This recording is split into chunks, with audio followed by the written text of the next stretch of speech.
The president-elect of the United States, Donald Trump, is set to inherit the world's leading economy. America has given us an unprecedented and powerful mandate.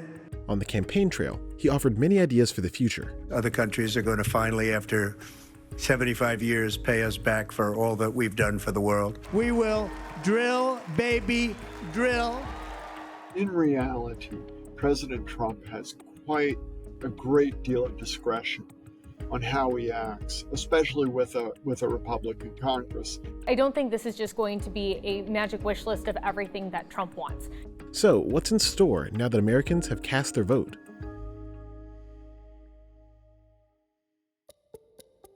Many Americans voted with their wallets in this election. Consumer prices have increased over 20% since February 2020. I bet most Americans under the age of 45 or 50 have never experienced inflation until this last episode. And I don't think they realize that would basically take a recession, even a depression in the United States, to restore the price level to what it was in 2019. Managing prices in the United States is typically left to the Federal Reserve. The Fed's policies affect the cost of borrowing money, which in turn influences how likely you are to get a job or afford rent. President Trump may look for more control there. I made a lot of money. I was very successful, and I think I have a better instinct than, in many cases, people that would be on the Federal Reserve or the chairman. A politicized central bank is generally associated with higher rates of inflation, and it ends up hurting the U.S. and it actually ends up benefiting the rest of the world because you essentially get capital outflow from the United States. Trump getting involved with the Fed will certainly spook people and investors to a certain extent. Wouldn't surprise me if you see, the replacement in 2026 when Powell's term as chair is up. Trump has other tools to help Americans out financially. One idea called for leaving about 93 million Americans off the hook for at least a portion of their federal income taxes. I think when he proposed eliminating the income tax and just having tariffs, there was sort of like an oh my gosh moment for everyone. I mean, we've seen this with Trump before, right? He throws out this really bold idea, but then by the time it actually starts getting implemented, by the time he's talked with more people about it, you see it kind of transform. Americans received a tax cut during Trump's first term, but that tax cut is set to expire in 2025. I think Republicans pretty much across the board do want to see a lot of what was in that 2017 tax package expanded. To pay for those cuts, Congress will have to shuffle things around. They may consider ending the tax-exempt status for municipal bonds or dial back healthcare spending. Without cuts, it could add to the national debt. When you saw this pass in 2017, it really did add to the deficit, and there is a chance that it could do so again.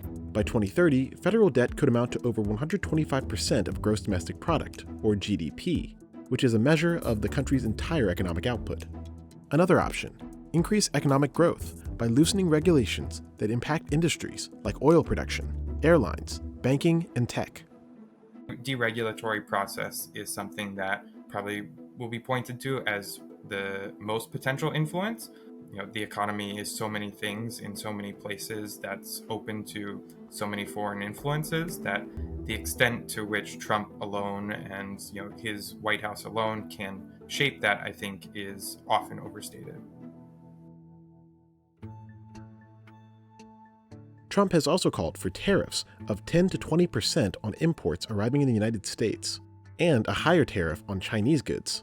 The higher the tariff, the more likely it is that the company will come into the United States and build a factory in the United States so it doesn't have to pay the tariff. The goal of those tariffs is to generate revenue and bring industrial jobs back to the United States. Ironically, this would not promote a revitalization of the industrial sector. Those sorts of things will raise the prices of all kinds of industrial inputs. And so that will make it harder to produce industrial products in the United States. It will also tend to push down investment. Those tariffs could also lead to higher prices for shoppers. The impact on different levels of household income is pretty dramatic. And these kinds of taxes, tariff taxes, are extraordinarily regressive and hurt lowest income families the most. The tariff policy is expected to weigh on both small and big businesses.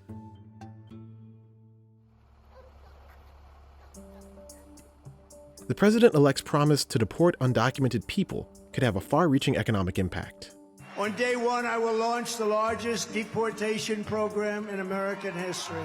There's estimated 8.3 million undocumented workers in the United States right now. If you pull them, any substantial number of them out, it will have large negative effects in the U.S. economy. If all undocumented workers were expelled, employment would fall below its baseline trend by 2028. Economic growth would decline too. Agriculture and construction would be particularly hard hit. Food prices in the United States would go up substantially, and it would substantially disrupt the housing market. They provide a reservoir of relatively low-cost labor that is a kind of lubricant to how the economy works.